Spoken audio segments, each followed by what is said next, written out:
கிறிஸ்துவுக்குள் எனக்கு அன்பான தெய்வ ஜனமே,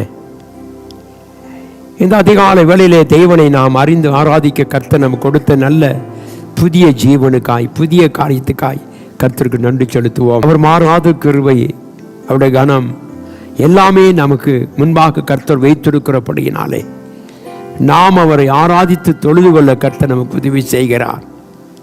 இந்த உலகத்தில் அநேகருக்கு அநேக தேவைகள் இருக்கிறது. அநேகர் பணம் சம்பாதிக்க வேண்டும், பொருள் சம்பாதிக்க வேண்டும், உலகத்திலே பெரிய காரியங்களை செய்ய வேண்டும், புகழை சம்பாதிக்க வேண்டும் என்று சொல்லி அநேகர் அநேக தேவைகளை தேடி ஓடிக்கொண்டிருக்கிறார்கள். ஆனால் இன்றைக்கு நாம் பார்க்கிறதான ஒரு காரியம், ஆண்டவருக்கு எது தேவை? இந்த உலகத்திலே நம்ம மீட்க வந்த நம்முடைய தேவனாகிய கர்த்தருக்கு ஒரு தேவை இருக்கிறது. அது என்னவென்றால், தேவனுடைய பிள்ளை மார்க் எழுதின சுவிசேஷம் 11ஆம் அதிகாரம் 3வது வசனத்தை வாசித்தோமானால், அங்கு கட்டப்பட்ட ஒரு கழுதையை குறித்து கர்த்தர் சொல்லுகிறார். எனக்கு அன்பான தெய்வ பிள்ளை, ஆண்டோடைய நோக்கம் எல்லாம் கட்டப்பட்ட மக்களை விடுதலையாக்கி அவர்களை தம்முடைய ஜனமாக மாற்றும்படியாகவே கர்த்தர் விரும்பினார். ஆகவேதான் அவர் மாம்சத்தில் அவதரித்து தன் ஜீவனை ஒப்புக் கொடுத்து அவர் இரத்தத்தின் மூலமாய் நம்மை மீட்டெடுத்து சொல்லுகிறார், உன் கட்டப்பட்ட வாழ்க்கையை நான் விடுதலையாக்க விரும்புகிறேன். எனக்கு அன்பான தெய்வ பிள்ளை, இந்த காலவில் நமக்கு எது தேவை என்பதை நாம் அறிந்திருக்க வேண்டும். நம்முடைய ஆண்டவருடைய தேவை என்ன? சுத்தத்திலும் பாவத்திலும் அநியாயத்திலும் இருள் சூழ்ந்தான இடத்திலும் பானான இடத்திலும் உன்னை தேடி வந்த தேவன் சொல்லுகிறார், நீ எனக்கு தேவை.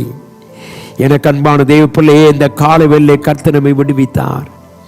எங்கோ அலைந்து கொண்டிருந்த நம்மை கர்த்தர் விடுவித்து நம்ம மீட்டெடுத்து கர்த்தர் சொல்லுகிற காரியம் என்ன? மகளே, நான் உன் கட்டுகளை அவிழ்த்திருக்கிறேன், உனக்கு நான் விடுதலையை கட்டளையிட்டிருக்கிறேன், அதற்காகத்தான் நான் வந்தேன் என்று கர்த்தர் சொல்லுகிறார்.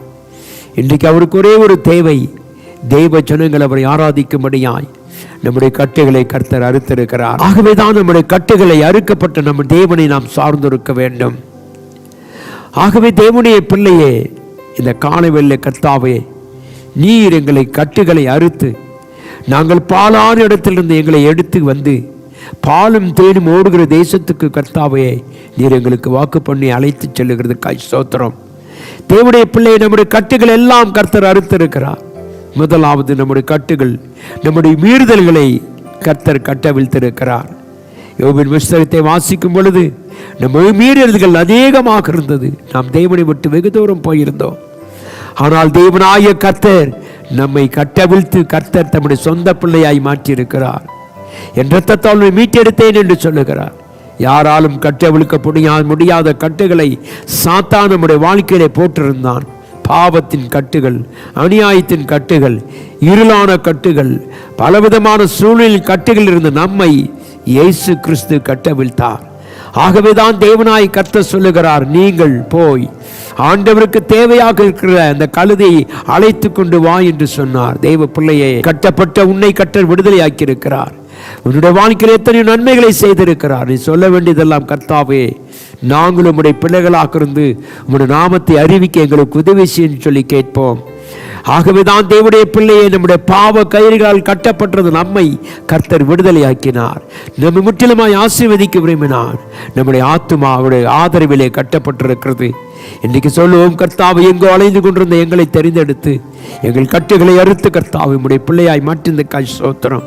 நீர் எங்களை ஆசீர்வதியும் என்று சொல்லி கேட்போம். தேவன் நம்மை ஆசீர்வதித்து கனப்படுத்தி பாதுகாத்து தேவனுடைய கிருபைகளை வைத்து மகிமைப்படுத்தும்படியாய் நாம் தேவனிடத்தில் சொல்லுவோம், கர்த்தாவே, என் கட்டுகளை அறுத்ததுக்காய் உமக்கு நன்றி.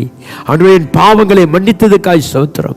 ஆண்டவரே, என் அக்கிரமங்களை மன்னித்து எனக்கு உமது இரத்தத்தால் மீட்டெடுத்து எங்களுக்கு ஒரு புது வாழ்வை கொடுத்ததுக்காய் உமக்கு நன்றி என்று சொல்லுவோம். அப்படி இருப்பாயானால் இந்த நாளில் ஒவ்வொரு நாளும் உன்னை ஆசீர்வதித்து கனப்படுத்தி உன்னை விடுதலையோடு வாழ கர்த்தர் உதவி செய்வாராக. கண்களை மூடி ஜெபிப்போம். எங்கள் மகா கிருபையும் இரக்கமும் அன்பும் உள்ள நல்ல ஆண்டவரே, இந்த நாளிலே கர்த்தாவை, நாங்கள் கட்டப்பட்டிருந்த எங்களை விடுதலையாக்கி எங்களுக்கு ஒரு புது வாழ்வை கொடுத்ததுக்காக உமக்கு நன்றி. ஆசீர்வதிங்கப்பா. எத்தனையோ சூழலின் மத்தியிலே கடந்து போன எங்களை நீர் கர்த்தாவை தெரிந்தெடுத்து எங்களை பேர் சொல்லி அழைத்து எங்களை மகிமைப்படுத்தினதுக்காய் ஸ்தோத்திரம். தடைகளை மாற்றுங்க ராஜா. தேவ கிருபை இருக்கட்டும். இந்த நாள் முழுவதும் எங்களோடு இருந்து எங்களை வழிநடத்தி பாதுகாத்து தேவ கிருபைகள் வைக்கும்படி ஜெபிக்கிறேன். சகலத்தையும் பொறுப்பேற்றுக் கொள்ளும். ஆசீர்வதி மகிமைப்படுத்தும்.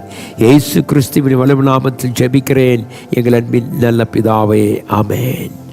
தேவன் தாமே நம்மை ஆசீர்வதித்து மகிமைப்படுத்துவாராக. ஆமென்.